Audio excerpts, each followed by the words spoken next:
2021. What a year for gaming. Lots of great games this year and lots of new games coming out next year. There goes my wallet. Welcome everyone for another year of Sulvivalry's top pick video games of 2021. 21? All the games that are included in this list are the games that I have played this year, except for Ratchet and Clank. Let's go! 18. I actually just screenshotted this for no reason at all, and yeah, I apologize for this very low. Yeah, also looking for items is fun here, and I'll give credits that my little bro likes this game. Yeah. 17. Another mobile or Switch game ruined by my local pips. This is basically Pokemon but with the style of MOBA.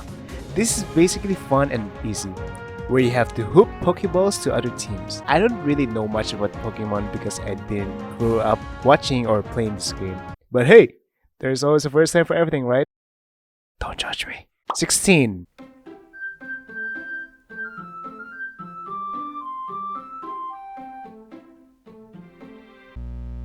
This narrative game is still something.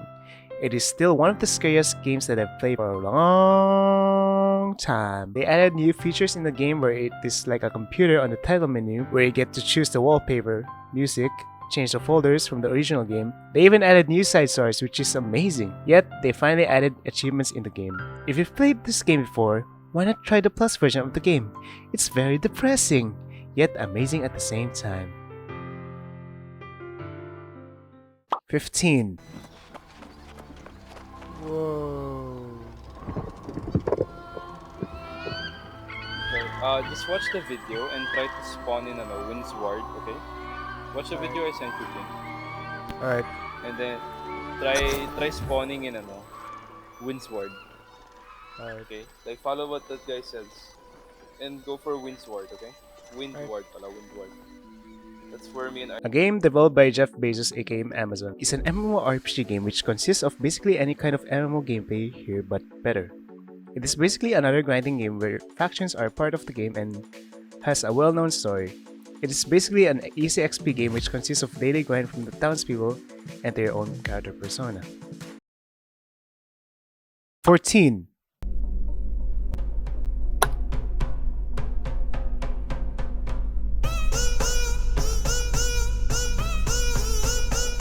This game is from the developers of Muck.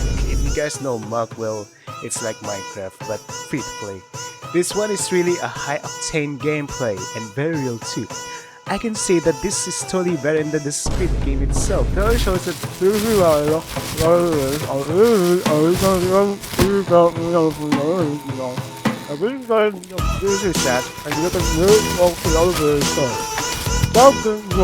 first-person motivation where you basically sharing different millions until one player stands victorious. The game truly deserves to be free-to-play game of the year. God damn it. 13. This is really an amazing Monster Hunter game, which consists of new features such as wolf bodies, where you can ride with, and the grappling flies are somehow new to the franchise. The interaction on the safe places are fascinating, such as from the cafeteria, the training area, and the buddy area. Some monsters are back and you can use them for a ride and attack other monsters. The game is basically fun and a fascinating game for the Switch only. Well, they are putting it on the PC soon. The graphics are not literally compared to the last game they made, but still, it is fun. I lost all my save files. God damn it! 12. It's a Minecraft Easter egg. Oh my god! May contain spoilers. It's the comeback of the cute horror franchise where this time it's a prequel to the first game. It consists of new scary monsters and amazing puzzles to solve. You play as Mono, in which you try to save Six and head to the tower to get rid of Slenderman or the TV Man or Mono himself. The game is basically a platform horror game in which you have to understand your surroundings, and you must interact with other objects to know where you should be going next. I kinda hate the controls of the game where it is hard to know where your character is going. It is very creative and understandable for a platform game to be this great. And I don't really had any critics about it except for the controls. Hey, what's up? You can't open doors. Oh my god, you can't open doors. Oh no! 11. I really want to thank Square Enix for making another Life is Strange story. The story took place on Haven, where you play as Alex. She went to Haven because her brother was there, of course. She has a strange power which she can feel and understand people's emotions. Like you can interact them and make use of them for the person you need to talk to. The songs used for the game are memorable and very familiar than the first Very Strange game. Sometimes the decisions you may choose is really hard to go back to it, and it should be wise. By the way, it's better if you turn your music on at all times because you'll never know how cringy it is without the music. I even remember exactly the day he found your number. He was telling everybody in this place. Really? Oh wait, the narrative is already really cringy. Alright, never mind, you can go ahead. If you've made it this far, why not give a like and subscribe as well? It means a lot to me. 10. I thought the game was dead, but is it? This Viking Minecraft game basically beats Cyberpunk's launch date. The game is fun with many people. There are bosses and strange creatures around the forest. You can build or construct any kind of settlements. This has real-life elements like the weather and where you place your building materials. It's kinda annoying goblins attack you when you're not hunting, but at least they are easy to kill. So yeah, if you love Minecraft and you're creative, get Valheim for the love of wood. 9.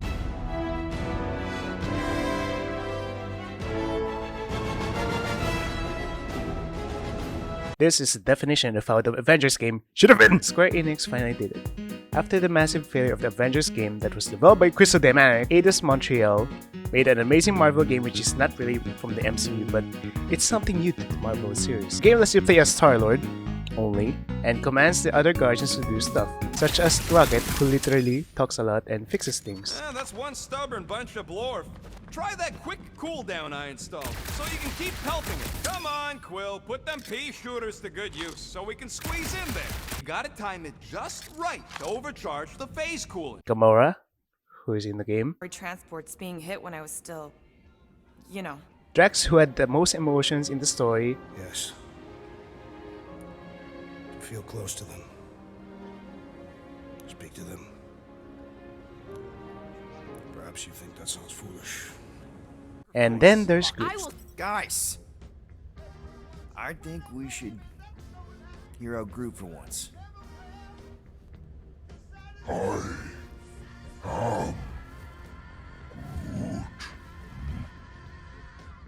It is mostly a linear interactive story-based game, so it is 5 times better than the last Marvel game that they made.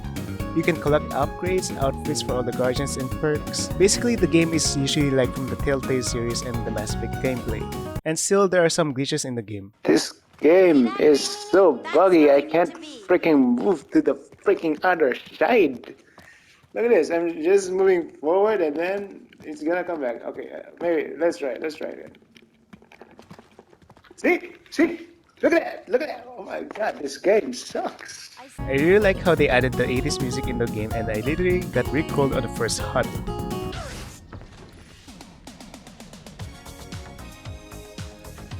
Like, what the heck? This is truly one of the best Marvel games I've ever played, and a very interestingly great story.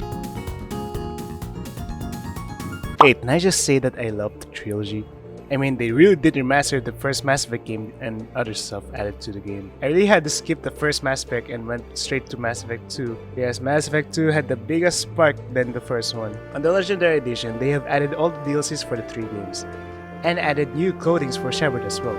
Have EA fixed the bugs for Mass Effect? We didn't know about you at the time. And I wouldn't have told you. Nope, not all of it. I usually love the characters, the 4K graphics of the game, the use of photo mode, wow. And mostly, the best companion, Grunt. 7.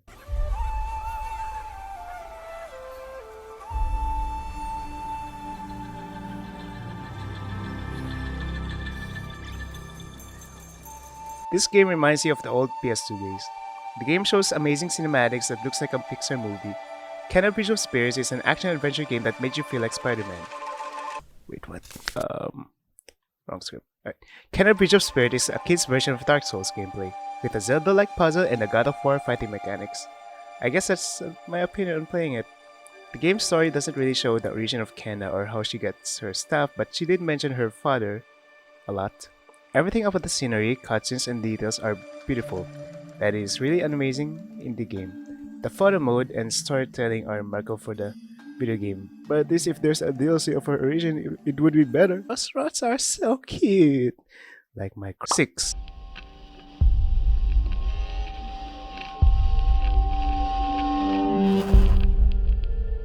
This is a fun game. Is it worth it? Yes. Is it different from any other games? No. It's usually the same game like Hades, Dark Souls, GTA, Spider-Man, Plants vs. Zombies, Mass Effect, Final Fantasy VII, Ghost of Tsushima, Super Mario, any kind of Respawn games, but with a bit of Dishonored to it. I kinda like the narrative of the game and what you should be doing for just a day.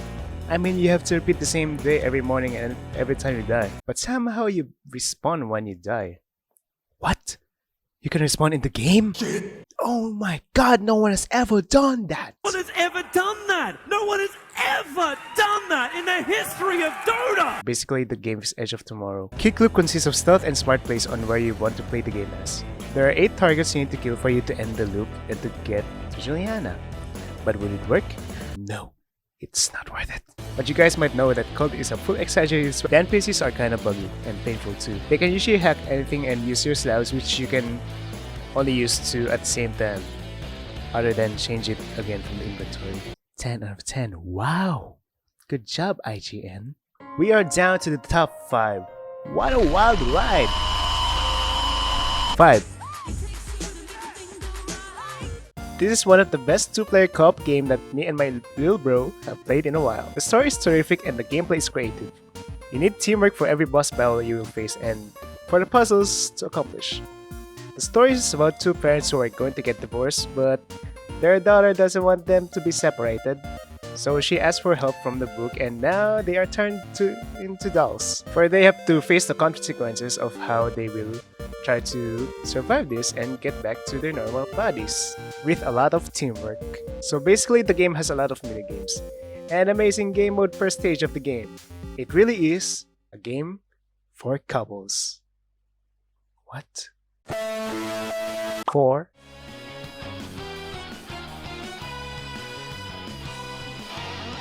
The game that changed my life and made me love the series so much. They have added a new game for the franchise and it is somehow an okay game. It is not a JRPG gameplay anymore though. Instead, it's a Dynasty Warriors game. I kinda miss the confidence grind, but now it's more like a bonding grind. Is it a day-to-day game still? Just the scripted story. How about that, Morgana, you piece of shit? The story is still amazing though, and I love the new characters, Sophia and Zenkichi. Some of the previous characters were missing in the game. Yes, that includes the best maid of Persona 5. But is best girl stay in the game? Yes. The OCs are new and some have been covered into something different. I kinda hate about it is that they just forget about Kasumi from Persona 5 Royale. Maybe they forgot about her. Or they are going to make Persona 5 Striker Story 3?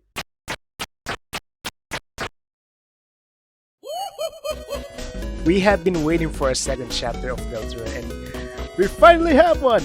It's basically a funnier and amazing at the same time, with a new playable character,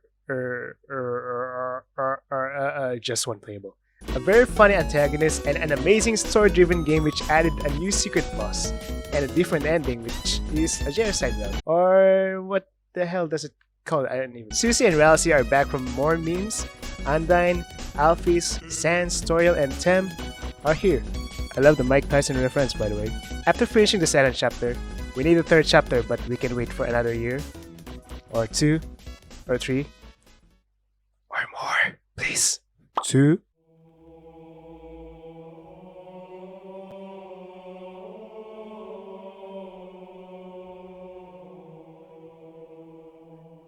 Multiplayer beta. It is the only good CDM that was released this year, other than those 2 AAA games.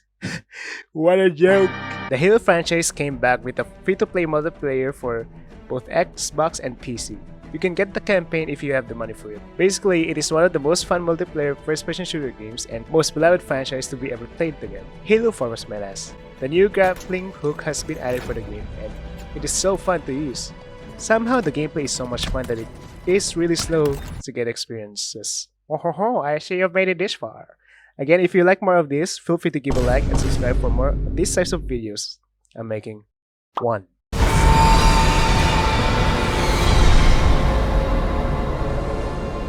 The only good game that was released this year, that I get to finish the game a second time. Resident Evil showcases us a brand new story for our best Dead Even universe. It continues us from the story of the last Resident Evil game. The game is rather a first-person Resident Evil 4 game. Village is mostly a very fun action-adventure game that you want to replay again until you get the Platinum Trophy. The characters here are fantastic, especially Heisenberg. He is one of my favorites. Chris Redfield, he keeps on changing his appearances. Lady Dimitrescu, Hey, Ma. you can kill me if you want. Please, I beg of you. Most of the time, Capcom keeps on messing with Ethan's hands. Like that one time that he got his hands cut off by Big Mama Milkas and then he put it back!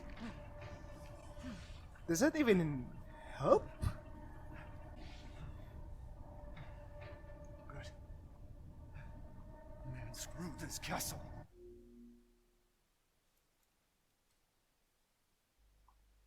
Well, you know the reason why at the end.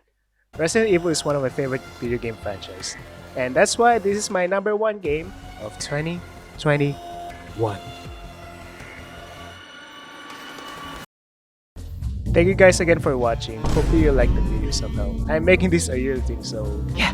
Feel free to subscribe or unsubscribe or yeah, just go ahead. It's free, whatever you want. Anyways, so loud.